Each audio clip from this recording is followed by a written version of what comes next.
press on the roll, release. Thank you. Release. Release. Friends, please come under the tent.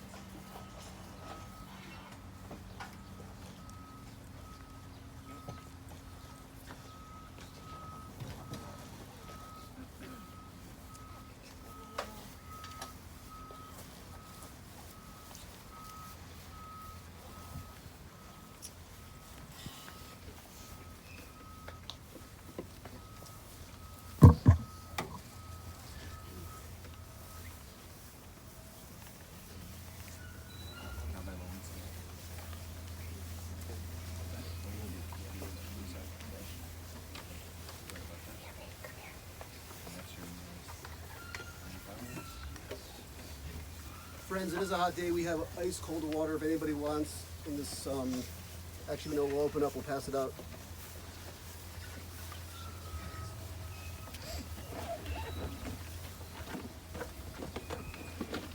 Here's some water. I'm going to leave it up front here. If anybody would like some water, definitely a good idea to. Okay. Friends, we are going to begin the service for Mrs. Judith Demain in just a moment. I ask if you have a cell phone or any noise-making device, so please turn it on silent. We also want to welcome all those who are joining us online. On behalf of the family, thank you for joining. Officiating today's service is Rabbi Stephen Stark Lowenstein of Am Shalom.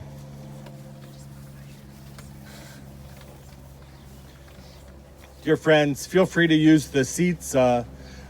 You can spread them out if you'd like, but please have a seat, especially new moms and anyone. And it's also hot, so please come under the tent. Andy, feel free to be seated if you'd like. Or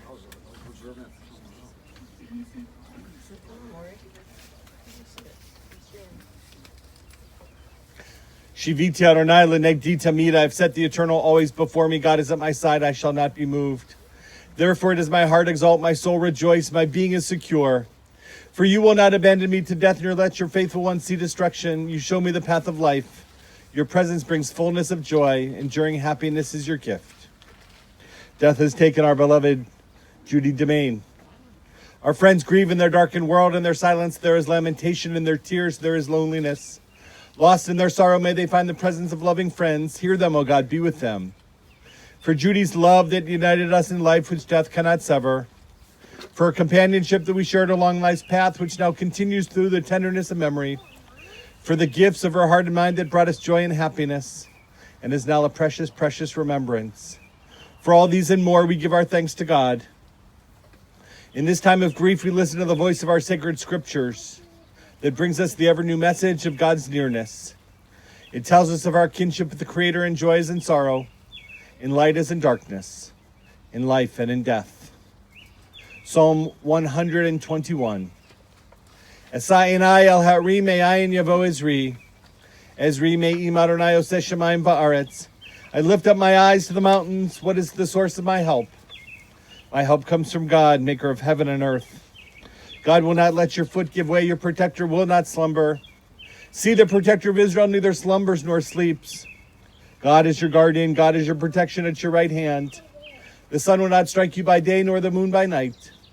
God will guard your soul, your going and coming, now and forever. At this beautiful family burial plot in the Weinstein family, we actually bring to life the words of the 23rd Psalm. Behind us are still waters, a beautiful man-made pond in the green pasture that we're standing in right now. And I always think about these words at this part of the cemetery, reminding us just how beautiful these psalmist words are. Judy understood that, because in so many ways she was so connected to our tradition, to Israel, to Judaism, to Torah, to study, to prayer, but most of all to Tikkun Olam, to the repair of our world, because she did that more and better than anyone that I know. And so we find comfort from these words of our tradition. Adonai ro'i lo echsar, Benodesha yarbitzeni. Al mei menuchot yinachaleni nafshi yeshovev. Yancheni b'mag leitzedek lema'an shemo. Gam keilech b'geit salmavet lo irara kiata imadi. Ach tov v'chesed yirdefuni kol yemei chayai. V'shavti b'beit Adonai la orach yamim. Together, the words on the service supplement. Together we say, the Lord is my shepherd, I shall not want. He maketh me to lie down in green pastures. He leadeth me beside the still waters. He restoreth my soul. He leadeth me in paths of righteousness for his name's sake. Yea, though I walk through the valley of the shadow of death, I will fear no evil, for thou art with me. Thy rod and thy staff, they comfort me. Thou preparest a table before me in the presence of mine enemies. Thou hast anointed my head with oil. My cup runneth over. Surely goodness and mercy shall follow me all the days of my life, and I shall dwell in the house. At this hour, the blessed presence of family and friends brings comfort and strength. It says to us, be sure that love, the spring of life, abides. May all who mourn take heart as they remember the goodness they've given and received. And when the days of their mourning are ended, may the memory of their loved ones, may Judy's memory truly be a blessing. We extend our deepest condolences to her amazing family, Marcy and Daniel, Beth and Sviki, Andy and Marlene, Lisa and Eric, Lori, Danny, to 20 grandchildren, to 18 and growing great-grandchildren from 3 weeks old to 2 more on the way, God willing, B'sha'a Tova, and to so many more. Wow. What an incredible legacy. What an amazing family that Judy and Sheridan, that they built. And all of you are blessed to be part of that. And so many others on Zoom, so many others on live stream, so that we can truly celebrate a life. I'm reminded of the beautiful words of Chaim Stern. "'Tis a fearful thing to love what death has touched, a fearful thing to love, to hope, to dream, to be and oh, to lose. A holy thing to love. For your life once lived in me, your laugh once lifted me, your word was gift to me. To remember this brings painful joy. 'Tis a human thing, love, a holy thing to love what death has touched." Linda Ellis wrote a beautiful poem called The Dash, reminding us that the date of birth is important, the date of death is important. For Judy, that's 1930 dash 2021. That's an amazing amount of time. But what's really remarkable is the small little dash between those two events, because that's what really matters. Judith Demain understood that better than most. And sadly, over the last 7 or 8 years, as dementia and Alzheimer's set in, you've had to say goodbye to pieces of her for a long time. It's the long goodbye for sure, because she wasn't the same person that she was when we knew her here in Chicago, when she was a force to be reckoned with, when she was at the table, although never really quite at the table. She liked to sit just a few seats away. And no matter what I did, I could never get her to join. You've been saying goodbye to pieces of her for a long time. For that, we're so sorry. But what's truly remarkable, 1930-2021, is what she did with those years. Linda Ellis writes, "I read of a man who stood to speak at the funeral of his friend. He referred to the dates on her tombstone from the beginning to the end. He noted that first came the date of her birth and spoke the following date with tears. But he said what mattered most was the dash between those years. For that dash represents all the time she spent alive on earth. And now only those who loved her know what that little line is worth. For it matters not how much we own, the cars, the house, the cash. What matters is how we live and love and how we spend our dash. So think about this long and hard. Are there things you'd like to change? For you never know how much time is left that can still be rearranged. If we can just slow down enough to consider what is true and what is real, and always try to understand the way that other people feel, and be less quick to anger and show appreciation more, and love the people in our lives like we've never loved before. If we treat each other with respect and more often wear a smile, remembering that that special dash might only last a while. So when your eulogy's being read with your life's actions to rehash, would you be proud of the things they say about how you spent your dash? Judith Demain's dash was 91 years, from 1930 to 2021. But we measure lives not in time but in grace, in the joy with which they live and the love that they leave behind. To these beautiful, beautiful great-grandchildren, the love that she felt for each one of you, and that the role model she was for each one of you is something that I hope that you'll hold on to for the rest of your lives, and that you'll continue to tell your family, the 20 plus, the 18 plus great-grandchildren, soon to be 20, a growing number exponentially, it seems like. As that number keeps growing, I hope and pray that you'll continue to tell stories and that you'll keep her memory alive for a lot longer than 91 years by honoring her memory. Lori, I know that you found Lisa, I know that you found a beautiful poem that you wrote. Love for you to come up and share that.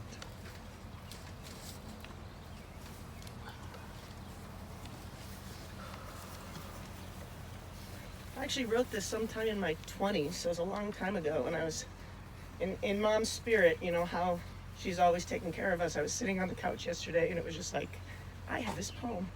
And it just came to me and I remembered it. And I went upstairs to find it and I opened the first drawer and it was right there on top. So I felt like I needed to share this. And this is for all my brothers and sisters and all of you. Sun dances on her lips. The lullaby of life is sung. Children stretch out their hands and marvel at the comfort. What beauty can embrace you? Everlasting rays of love, captured by the friendship that rocks away the fear, setting free birds to fly in the bluest of heavens. Closest to my heart forever, I take her in, my precious mother. I love you. Your precious gem. That's what she called all of us. So, thank you. Perfect. Lisa, thank you so much. You're welcome. Marcy.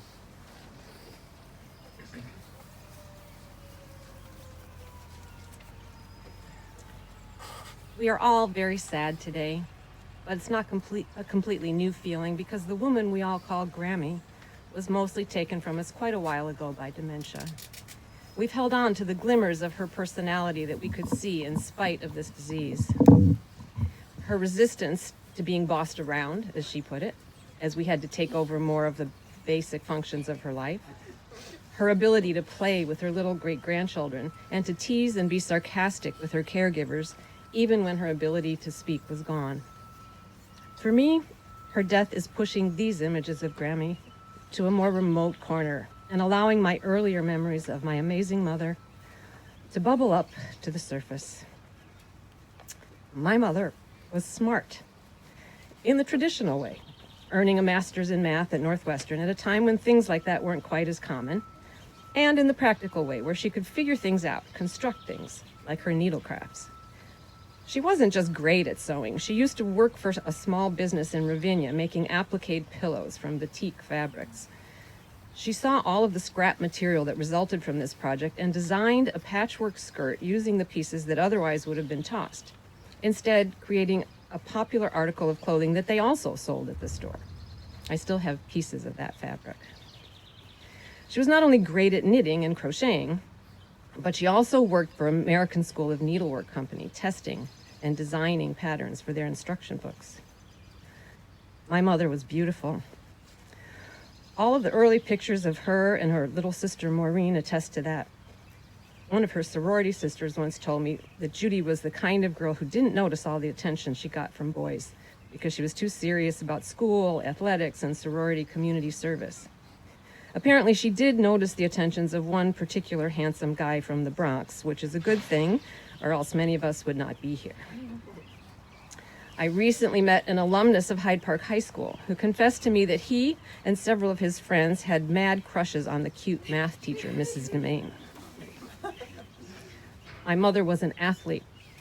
She and her sisters spent many summers up in Wisconsin at their friend's farm in East Troy or at camp in Eagle River, where she spent a lot of time swimming, canoeing, and water skiing. In college, she did gymnastics and volleyball. She played softball and occasionally tennis with her father. She was very good and competitive at anything she tried. She was such a strong and serious bowler that our parents' bowling league asked her to find another team that was more suited to her.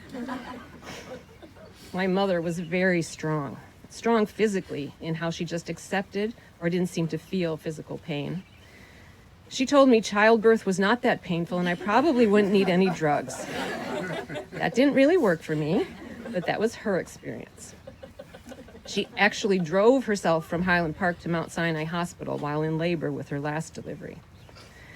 When she had hip replacement surgery, she only took over-the-counter Tylenol. When her aorta burst, she remained in line at the post office so she could send the box she was holding, then drove to the hairdresser's where her friend had to talk her into getting into the ambulance they had called because they thought she was having a stroke. If you had a big project to complete, you would want Mom to come and help. Not just for moral support, but because she worked harder and longer than anyone else on your crew. Andy told us about Mom helping him put in a new landscape at their home, lifting almost as many of the heavy flagstones as he did. She was also emotionally strong, surviving the death of her husband when she was only 51, and the deaths of 2 grandchildren and a great-grandchild. She helped her father through his bout with Alzheimer's that ultimately took him, and was the person doing CPR on her mother while waiting for the paramedics to take her before she died. She was a caregiver. If you were ever sick or incapacitated, you wanted Grammy to come. She could handle everything, from keeping the house going, to managing the kids, to sitting by your side and providing soothing comfort. She did this for many people, not just her family. She cared about other people, ones she met personally, like Mr. Hintz, the crossing guard, who she learned was elderly and on his own, so she became his friend, visiting him and including him in some of our family activities. And ones she had never met, like any personal interest tragedy she might read in the paper or hear about on the Wally Phillips radio show that she listened to every day. She gave blood and platelets as often as the Highland Park Blood Bank would allow, winning recognition for lifetime gallons of contributions. She cared about the natural world. Grammy would never kill any insect that wandered into our home. She would contrive a way to safely pick it up and carry it outside. I can't remember how many times she nursed an unfortunate bird who happened to smash into our big living room windows off the ravine at Deer Park Court. She could grow anything, from the vegetable garden at our Deerfield home to the beautiful plantings in her other yards. She always had houseplants, but rarely purchased any. They were mostly grown from cuttings or seeds that she got from other people. We sometimes worried that her seed collecting habit was going to get her in trouble because every time she went to Israel to visit Beth's family, she would return with a suitcase full of dried flowers and seeds from plants she discovered on her visit. She would walk right under the sign at U.S. Customs that says no agricultural products can be brought in. So we were expecting a call from the government at any moment that they had her in custody. In her last apartment, the bay window looking out on Central held 34 plants. She wanted to save the planet, so she recycled before it was a popular thing. She had to have several bins in the garage to separate out the different colored glass, different kinds of metal, cardboard from other paper, and more things that I can't remember. Then she loaded it all into her car to take it to the one local recycling center where she had to unload it and hoist it up into the big dumpsters. She loved religious ritual at synagogue and at home, attending Shabbat services and Torah study regularly, finding friendship and community in her temple families, and continuing her work to repair the world through the synagogue programs for the homeless. Her special, lasting friendship with Tony Warshell came from those connections. Her home celebrations were, of course, centered around her large family. The more of us she could convene, the happier she was. Her Hanukkah tradition was that each person should light their own menorah. She would cover the whole dining room sideboard with aluminum foil and set out an impressive array of Chanukiahs in various sizes and shapes, many of them made by her children or grandchildren or great-grandchildren. Some years there were so many of us that we produced quite a blaze. Grammy loved little children. She was most comfortable in their company. In any mixed gathering, she would find a way to steal off with the little guys to play. It wasn't just kids in her own family. If you sat with her in a waiting room somewhere and a little kid showed up, that was the end of any conversation you may have been having with her. She would spend the rest of the time fishing in her purse to find things that might entertain the child. Her strongest devotion was to her family. As the oldest, she was a daddy's girl, but she spoke to her mother every day. She made it possible for her husband to keep up his demanding travel schedule by managing all of us on her own most weeks, never complaining, just getting up at 4 o'clock to make enough time in her workday. We lived next door to her sister and her family. She would never believe anything negative about any of her children. She knew all of our friends and developed strong relationships with them, to the point where several of them called her mom into their adult years. Of course, if any of them ever did anything mean to one of us, they immediately moved to the side of evil, and she never had anything good to say about them again. My father was the one who held things together by regularly calling extended family and the grown children. But Grammy was the one who expressed her love through meaningful and frequently humorous gestures. My father was a big fan of a substantial breakfast. So before all of our high school schedules started getting in the way, when Dad was at home, Mom would call us to the dining room for breakfast at 7 a.m. She provided the full spread of pancakes, eggs, fruit, and all the trappings. I have no idea how she had the time and energy to make all that happen, even on school mornings. When we moved to Highland Park, I was struggling with the social difficulties of entering a new school. To help me feel her love during the school day, several times a week she would put a note in my bag lunch. I don't mean she just slid a note into the sack. She would put it in the sandwich between the salami and the bread, or twist and wrap it around a piece of fruit, or put it inside the potato chip bag, which she then resealed. The words weren't particularly memorable, but I could definitely feel her support. My husband remembers that at the beginning of our relationship, he had just been named a National Merit semi-finalist, with his name printed in the newspaper and everything. My mom decided to acknowledge his achievement by baking him half a cake. He took this as a beautiful expression of her affection, pretty funny, and a little bit of a dig, as though she was saying, nice accomplishment, but you only get half a cake because you have more to achieve. All of her children learned that once we produced grandchildren, we didn't get much of her attention anymore. She loved all of the 20 grandchildren and 18 grandchildren more than anything else in the world. She was great at figuring out ways to create deep connections with all of them, no matter how far away they lived. This was before FaceTime and texting, so she had to work harder than we do at it. She also was doing it on her own, since Dad died very early in the grandparenting experience. She sent birthday boxes and Hanukkah boxes to out-of-towners and made sure she made regular, substantial visits. For those grandkids who were lucky enough to live close by, a weekend sleepover at Grammy's was the biggest treat they could think of. She usually had grandkids sleep over for New Year's Eve and would spend weeks before cutting up paper into little bits to throw into the air at the appropriate time. My kids loved this. I did it once for my grandkids. I bought the confetti because I am not my mother.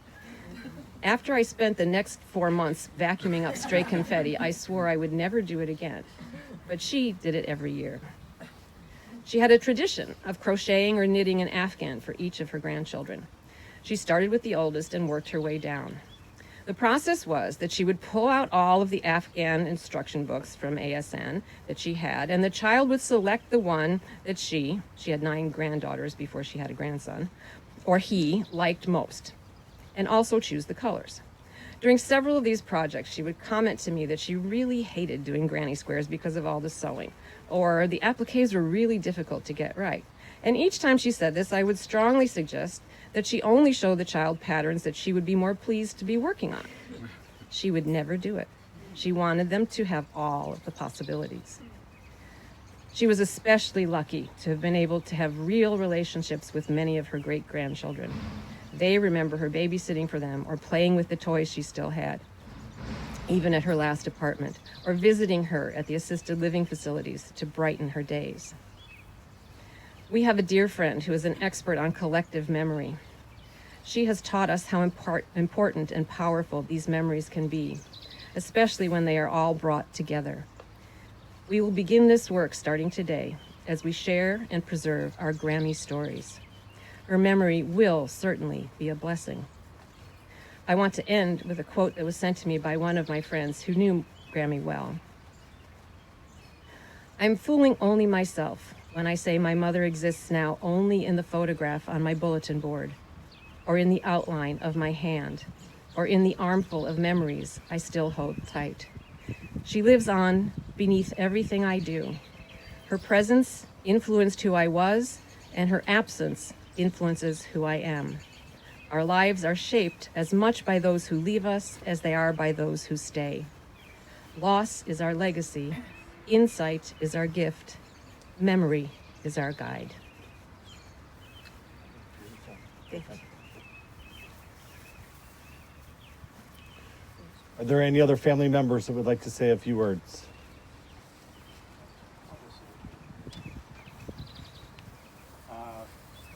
I don't know, I always thought about this whenever I thought about when Mom was gone. She was kind of an environmentalist before it was cool.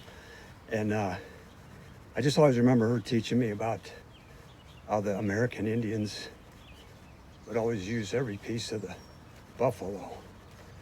I don't know why that's always stuck with me as important, but like she just thought that kind of thing was real important to teach us about.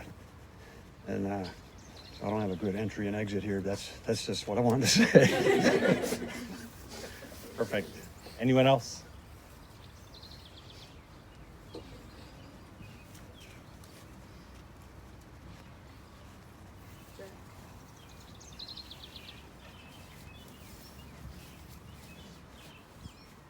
Hey guys. Yeah, I just have a really special memory with Grammy on the day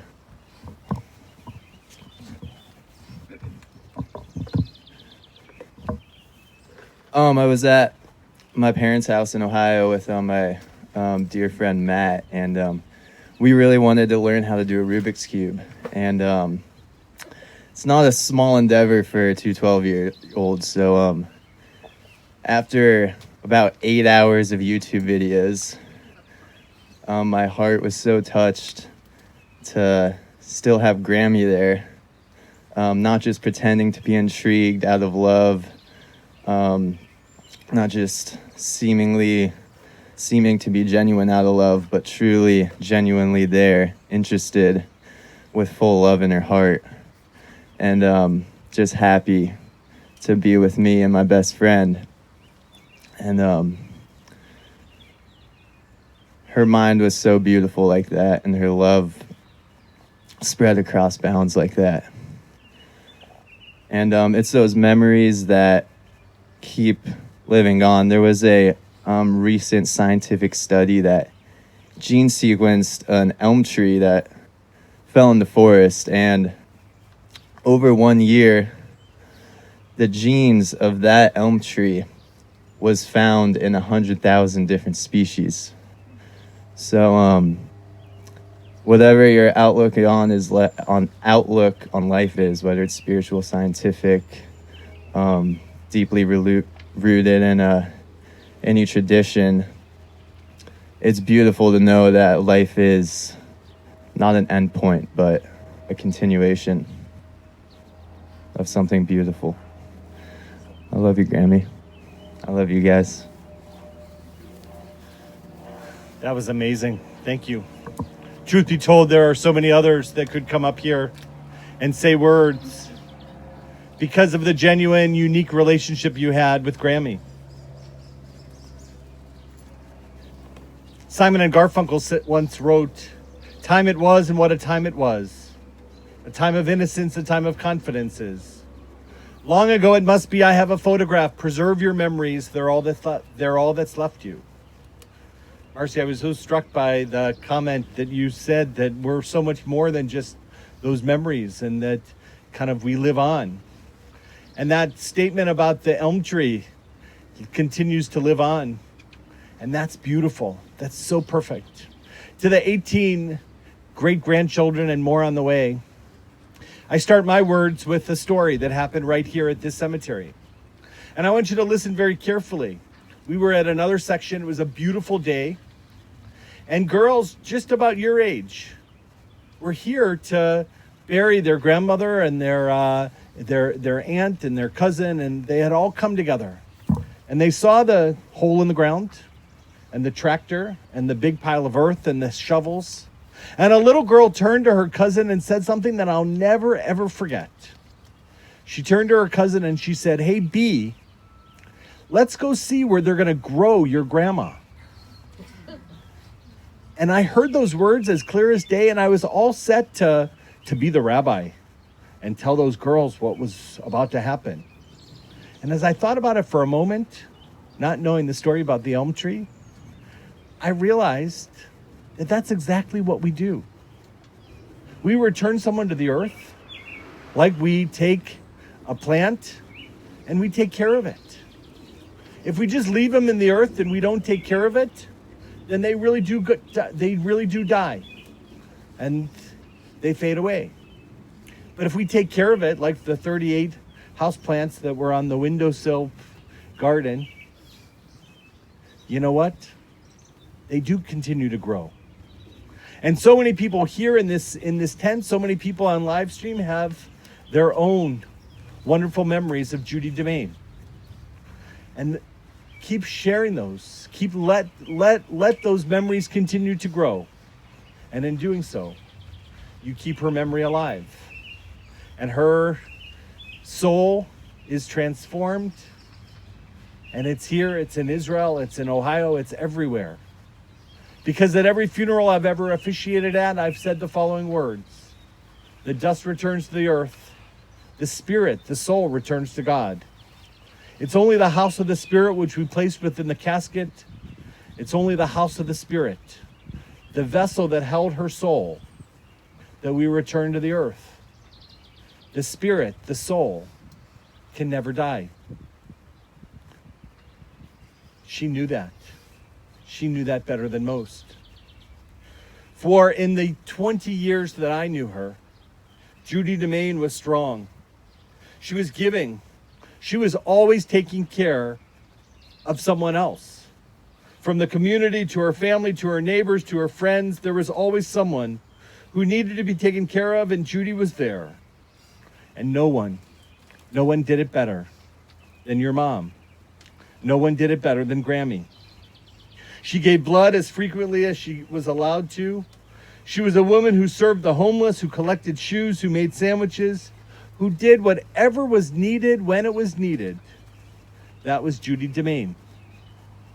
Born to the Weinstein family, Miriam and Max, along with her sister Maureen, she grew up in Hyde Park, attended Hyde Park High School, attended KAM before it merged with Isaiah Israel, and was confirmed there with the great Rabbi Jacob Weinstein.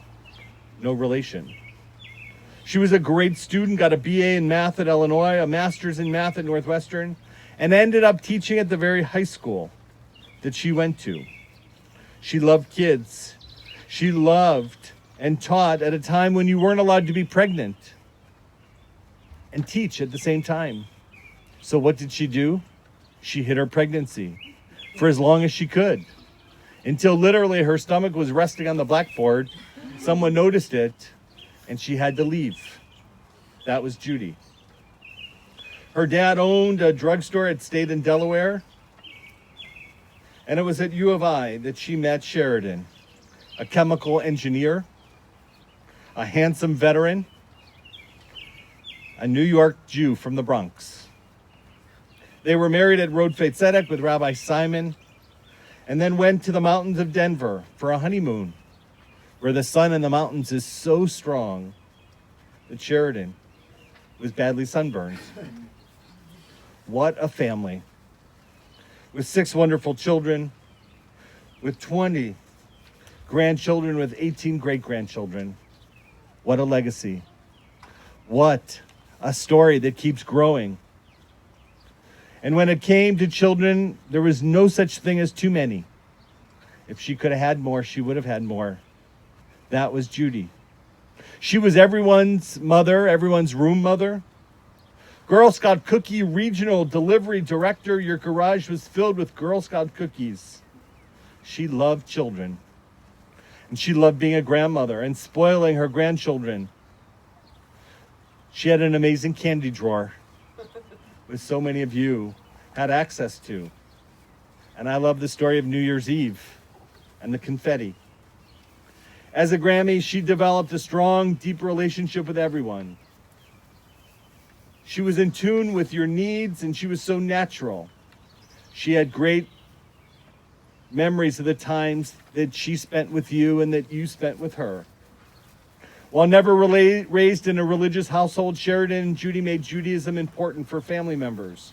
Founding members of B'nai Torah with Rabbi Rubenstein before Rabbi Singer joined.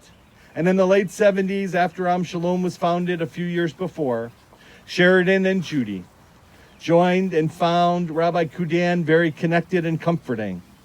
And in 1981, a few years after joining, Judith Demain died very suddenly, very young. Rabbi Kudan remembered officiating at the funeral. What a loss for this family. Yet through this ordeal, Judy kept it all together. She kept everything smooth, she managed it all, and she made it look easy. She stayed in the house for a couple years, then moved to a townhouse on Linden, and then to a senior housing in Highland Park before heading to Columbus to be with family. What an amazing job all of you did to keep her centered, to keep her grounded, even as her memory slowly started to fade. I love that she came to Torah study with Sheridan, and they would drive to Am Shalom, and she continued that for so long. Judy was a huge part of Am Shalom, a regular at Torah study. When we started to switch prayer books and it said to be seated after the Shema, before the Shema, after the Baruch Hu, she never liked that, and so she remained standing. That was her tradition, that's what she did. And no amount of conversation could convince her that this was the way it should be, that you don't change your position for the Shema. If you're seated, you should be seated. If you're standing, you should be standing. And it's perfectly okay to be seated after the Baruch Hu. She didn't like that. And she stood. The only one if 300 people were at services at the Shema, she and Tony would stand up because that's what she believed. She was a regular at Friday night services. She truly loved everyone and interacted with her with such a special connection. And the special relationship she had with Tony was beautiful. Judy was one of the strongest human beings that I ever met. As you said, emotionally and physically and spiritually. Once when she could no longer drive and was in the hospital, she realized that she had a shoe route that she had to pick up her shoes. She was collecting old shoes to be donated to a great organization. And I saw her at the hospital and I said, well, I'll do it. And she was so happy. You would? Sure, no problem. Just tell me where to go. And she gave me a list of like 8 different places to go. And the boxes were huge. And I had to admit, certain, she had a tiny car as well. I had a big car and I had trouble fitting everything in. But she did it. She was in her 80s, I was in my 40s, and I was exhausted. That was Judy. And there she was, making sandwiches, showing compassion for children and for everyone. She would do anything for her family, and she did. I love the story of adopting the crossing guard. Her compassion was global, for she fought unfair housing practices, inviting Eleanor Roosevelt to come and speak in Highland Park. Different needs in the community, she was there. She recycled long before anyone else even knew about recycling. She made sandwiches at Am Shalom, and I have to tell you, it's really touching to see so many people, so many family members, local family members, who I recognize, who would come with her to help make those sandwiches. After joining Am Shalom, Tony and Les adopted Judy, and they did everything together. It's hard to believe that Sheridan was 56 and Judy was 51 40 years ago. He died. Yet, she taught you and modeled for all of you what amazing work ethic and devotion to family really means, through the miles and through the distance. I was reminded of the incredible work she did at Brinshore. She still planted a garden outside the windows that still grows today. The incredible work, proud of what Brinshore was able to accomplish in housing for those who are disabled, for those who are Section 8, for those who are in need of housing. That was incredibly important to Judith Demain. She was incredibly ingenious and positive. She was fiercely independent for as long as she could be. She taught you to stay positive no matter what was happening. She told you to help someone, to help somewhere, to fight for justice. And when she couldn't drive anymore, it was Larry McGill who often brought her to Torah study. David Rosenstein reminded me last night that he sometimes took her home. Judy was just part of what we did and who we were for a long, long time. She never ever sat at the table, but she participated. I will miss that sparkle in her eye, that passion to do good in this world, and the love of Israel. So proud of her daughter and grandchildren that live there. So proud of that connection to our faith and fate. It's who she is, was, and will always be. So let's go see where they're going to grow your grandma.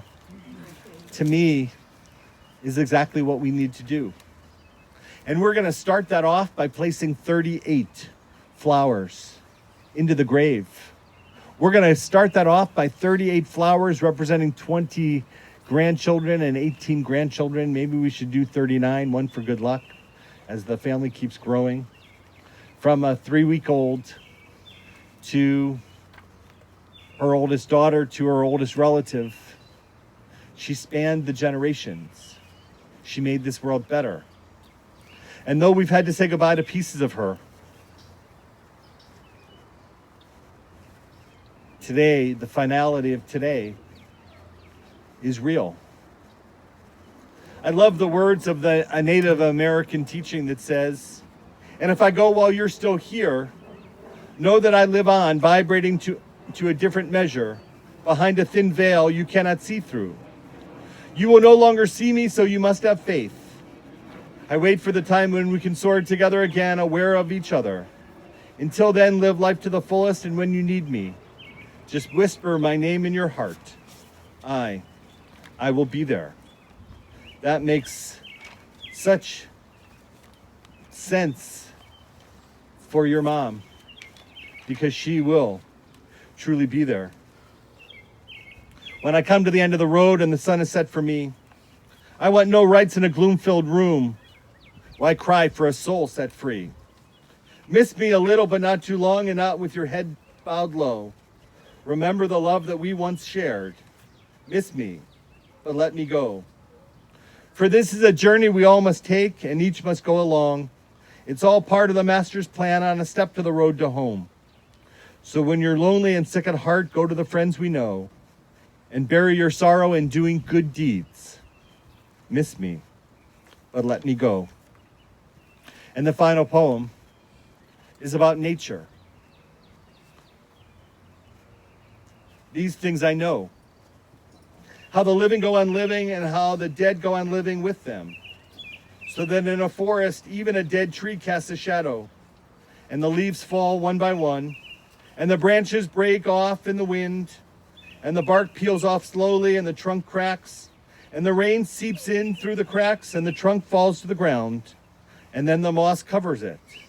And in the spring the rabbits find it and build their nest inside the dead tree, so that nothing is ever wasted in nature or in love.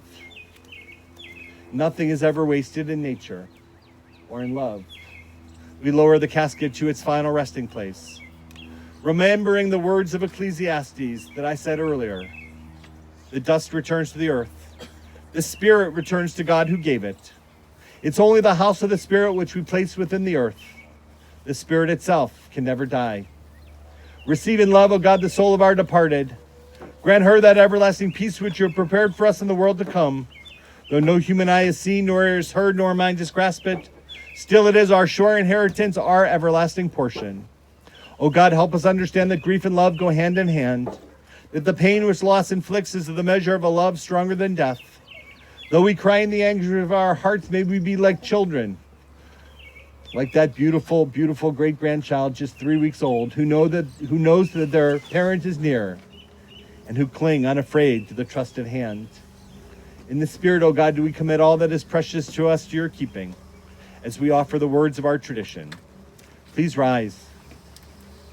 El Malay Rachamim, Shochein Bamromim, Hamsei Menucha Nechona, Tachat Kanfei Hashchina, Im Kedoshima Teharim Kazohar, Harakia Mazhirim, Et Nishmat Yehudit, Judith, who has entered eternity. May she find refuge forever under the shadow of God's wings. May her soul be bound up in the bond of everlasting life. God is her inheritance. May she rest in peace. And let us all say, Amen.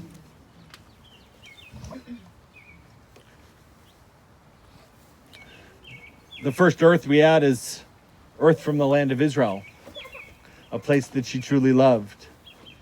We add earth from the land of Israel, hoping and praying for an end to diseases like Alzheimer's. We add earth from the land of Israel, knowing that, God willing, there will come a time when all will be reunited, when there will be no more wars and pain and loss. The Messiah is scheduled to arrive in Jerusalem first, and everyone will come back to life through the Mount of Olives. And since everyone can't be buried on the Mount of Olives, we add a little earth from the Mount of Olives to every burial outside the land of Israel. Grandchild who came from Israel, where are you? Would you represent your entire family by adding earth from Jerusalem as the first earth? Remind me of your name? Daphna? Daphna, thank you. Adding earth from the land of Israel. Just sprinkle it along the casket.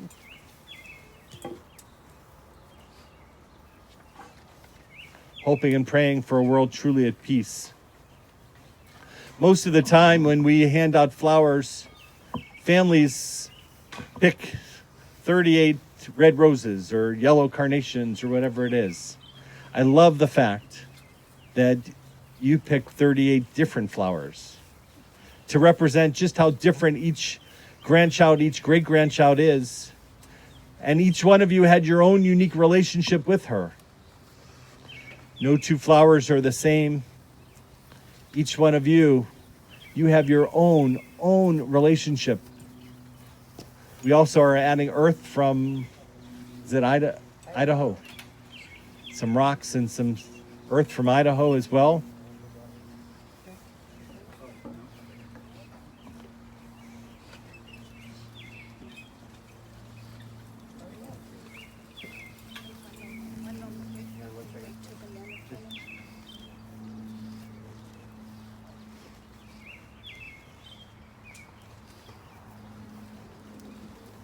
Thank you. So as the casket gets lowered and the vault lid gets placed on top, we're going to give out these first 38 flowers to grandchildren and great-grandchildren. And if someone would just represent those who aren't here, that's okay too, and we'll put those on the casket first. And then children will come forward to place a shovelful of earth under the grave. And then anyone else who is here today has the honor to participate in this mitzvah. You know, we live in a world where so often when we do something, we might ask, well, what will I get in return? I think that's one of the things that made Judith Demain so unique is she gave, never expecting, never wanting anything in return. She gave out of the goodness of her heart. She gave out of the kindness that she loved. And so we're able to do the same. We're able to do the same by making sure that we give one final time to someone who gave us so much, by placing this flower, by placing this earth into the grave. There's no way that she can ever pay you back for this mitzvah, but we're able to still honor her by giving to her today, knowing that we won't get anything in return. And then when the cemetery workers are done and the rest of the earth is put back into the grave, more earth will be placed into the grave than taken out. Literally, a mound will appear, reminding us that the goodness, the kindness, the love will continue. Next week, we gather back in the library for the very first time. We haven't been there for over a year because of COVID. And I will picture her sitting at the table. And that same week, we'll be making sandwiches for the homeless. And I'll picture her on the mustard brigade, making sandwiches. And we will continue to put a plaque up for all those special people who sat around the table on Saturday mornings. We'll continue to honor her memory at Am Shalom, as you will continue to honor her memory, whether that's here or in Hyde Park, whether that is in Israel or Columbus or wherever you might be. And as you continue to grow, I hope and pray that you'll remember to grow your grandma, to let those memories grow, and to honor her memory as best you can. And so we offer the Kaddish prayer, a prayer that she always said when we said your dad's name or when we said a grandchild's name. That was very, very important to her. And we honor her memory with these words. Yitgadal v'yitgadash shemei Rabbah, ve'almad divrach hirutei v'yamlich machutei, v'chayechon v'yomechon v'chayei dekol Beit Yisrael, b'agala b'zman kariv v'imru amen. Yehei shmei Rabbah mavorach leolam omeh omaya. Yitbarach v'yishtabach v'yitpa'ar v'yitroman v'yitnaseh. V'yithadar v'yitaleh v'yitalal shmei dekudsha brichu. La'ela min kol birchata v'shirata. Tushbachata v'nechamata. Damiran be'alma v'imru amen. Yehei shlama rabba min shemaya. V'chayim aleinu ve'al kol Yisrael. V'imru amen. Oseh shalom b'romav. Hu yaseh shalom. Aleinu ve'al kol Yisrael. V'imru amen.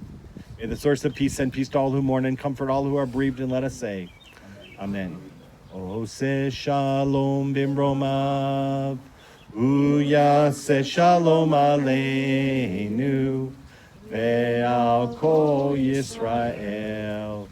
V'imru, yimru, amen. Great grandchildren, I invite you to come forward first. Those of you who are here,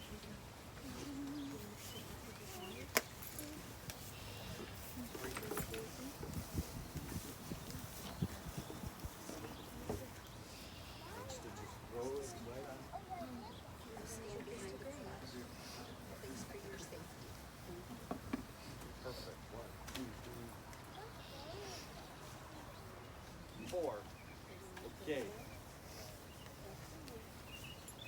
5, perfect. 6,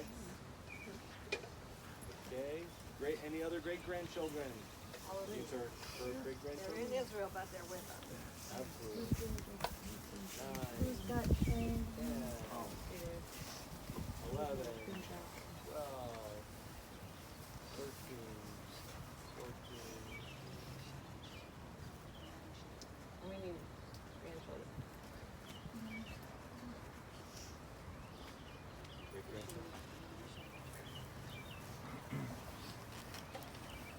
Grandchildren, come on up.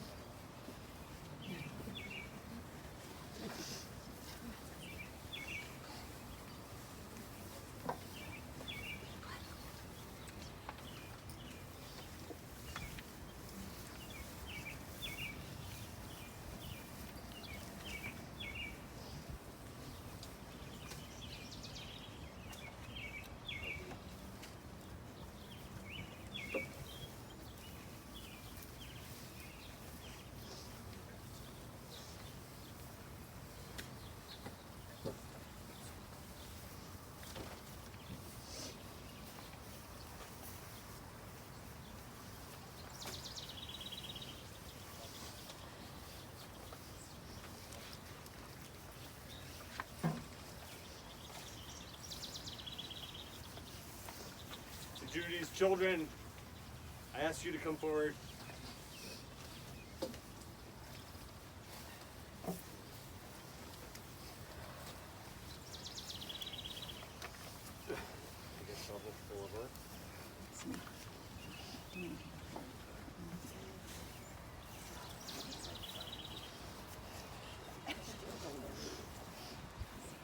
Okay, each one take a shovel and place the shovel back into the earth when you're done.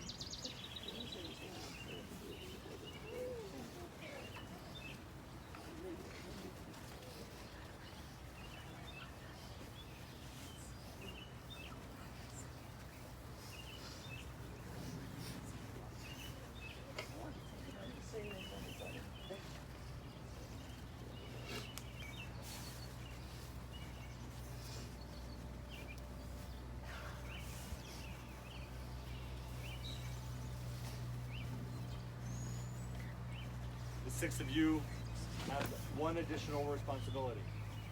The Hebrew word for funeral is levaya, which means to accompany. Those of you who are here, those of you who are on live stream have accompanied her on this final journey. But direct mourners have one additional responsibility, and that is to wear this little ribbon, to serve as a reminder of our hearts that are torn. You know, your mom was a great seamstress.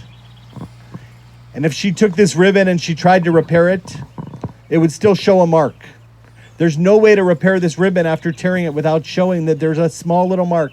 And I know her, I saw her handiwork. She would make it look so good, but there would be a small little mark because that tear is permanent.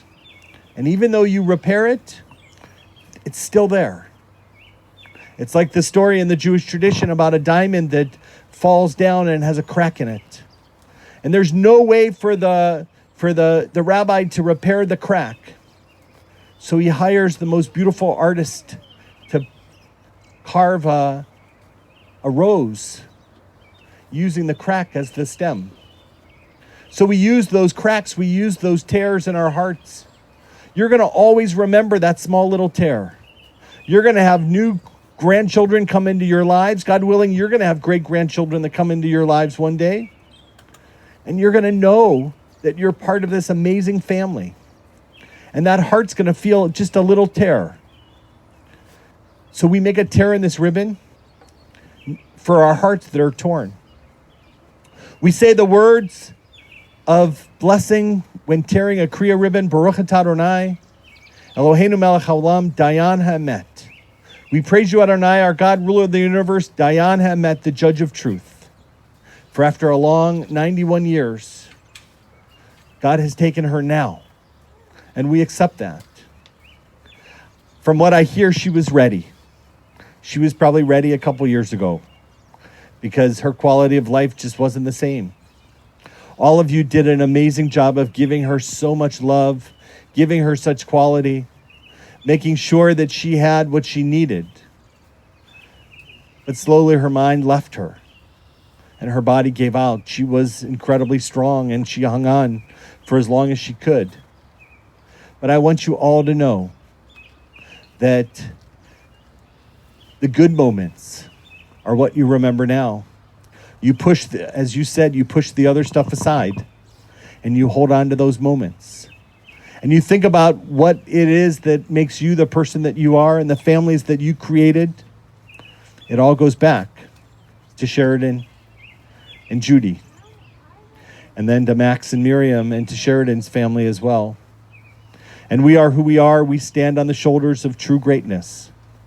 For our hearts that are torn, we perform this act of Kriya. I ask you to repeat after me. Baruch, Atah, Adonai, Eloheinu, Melech, Ha'olam, Dayan, Ha'emet. We praise you, Adonai, our God, ruler of the universe. Or just put that back on there. Dayan Ha'emet, the judge of truth. For it's God's judgment that has ultimately taken her.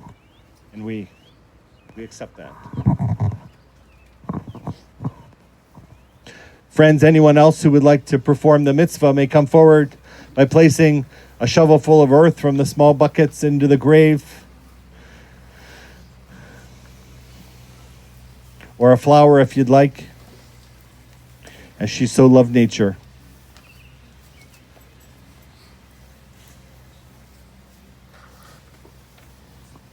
Thank you. Go your way, for God has called you. Go your way, and may God be with you. May your righteousness go before you, and the glory of God receive you. Hamakom yenachem etchem b'tok sha'ar avilei Tzion v'Yerushalayim. May God comfort you among all the mourners of Zion and Jerusalem. May Judith Demain rest in peace. Amen. Od yavo shalom aleinu. Od yavo shalom aleinu. Od yavo shalom aleinu ve'al kulam. Od yavo shalom aleinu. Od yavo shalom aleinu. Od yavo shalom aleinu ve'al kulam. Ozi v'zimrat yar vayahi Yeshua. Ozi v'zimrat yar vayahi Yeshua. Ozi v'zimrat yah vayahi Yeshua. Ozi v'zimrat yah vayahi Yeshua.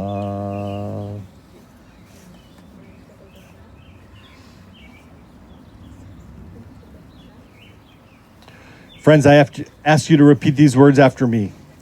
May God console you with all who mourn in Zion and in Jerusalem. May God console you with all who mourn in Zion and in Jerusalem. Hamakom yenachem etchem b'tok sha'ar avilei Tzion v'Yerushalayim. May God comfort you among all the mourners of Zion and Jerusalem. Now go forth in peace to life. Amen. Friends, this concludes the service. The cemetery workers will back up the tractor and fill the grave with the rest of the earth. And then the beautiful flowers that are here will be placed right on top, sealing it, the flowers on the bottom and the flowers on the top, connecting heaven and earth, connecting the physical and the spiritual. In a book called God Whispers, it's written, the true worth of a life is the story that it leaves behind. Tell that story well. Did she teach you about love every day for 91 years? Did she personify genius or sensitivity? She could do a Rubik's Cube. She was so smart in math. Did her life warn you of the danger of bitterness and anger? She lost her husband and lived another 40 years without him and made the best of what she could. As I stand and behold the eyes of those who mourn, I realize the only difference between people in this world is not their wealth, their fame, or their success. The only difference is those that had love in their life and those who did not. Judith Demain had so much love in her life. From all over the world, from Israel to Columbus to Idaho to Glencoe to Highland Park and to Hyde Park and so many places in between, she truly made this world better. And we stand on her shoulders for the rest of our lives. We use her unfinished years to do the best we can, just like she did. So next time you go and buy a pair of shoes, I hope that you won't just throw away the old ones, but you'll find a good organization. Or call me, I'll come by and pick them up. But that was Judy. She made this world better. May she rest in peace. Amen.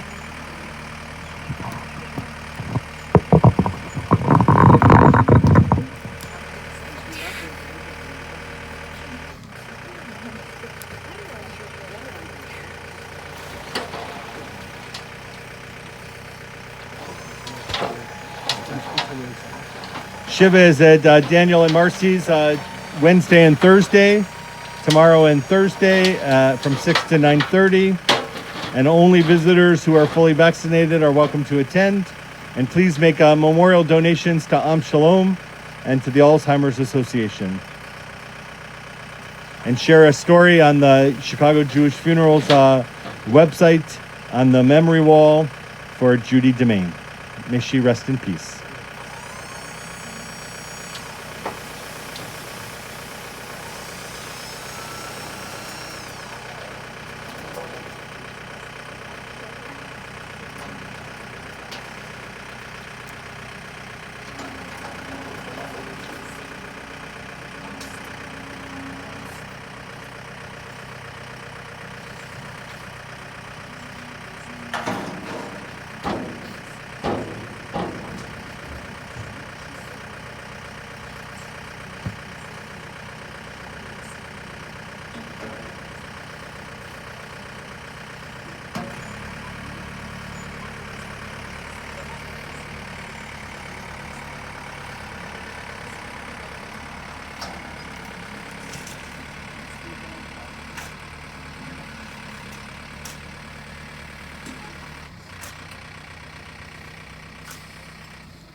We will say Judy's name on Thursday night at our Almost Daily Minyan at 5:45. On Friday night at Am Shalom in the sanctuary. If you'd like to come, you can sign up for services. We just started doing services in person. Her name will be recalled for the next 30 days, Friday nights and Saturday mornings. Her name will be recalled on Yom Kippur, the holiest day of the year, along with all who have died in this past year. And we as a congregation will always remember and are truly grateful for the goodness, the kindness, the love that she exhibited every day of her membership. We are very lucky.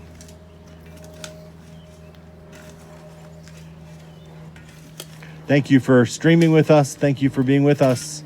This concludes the service. You may return to your cars.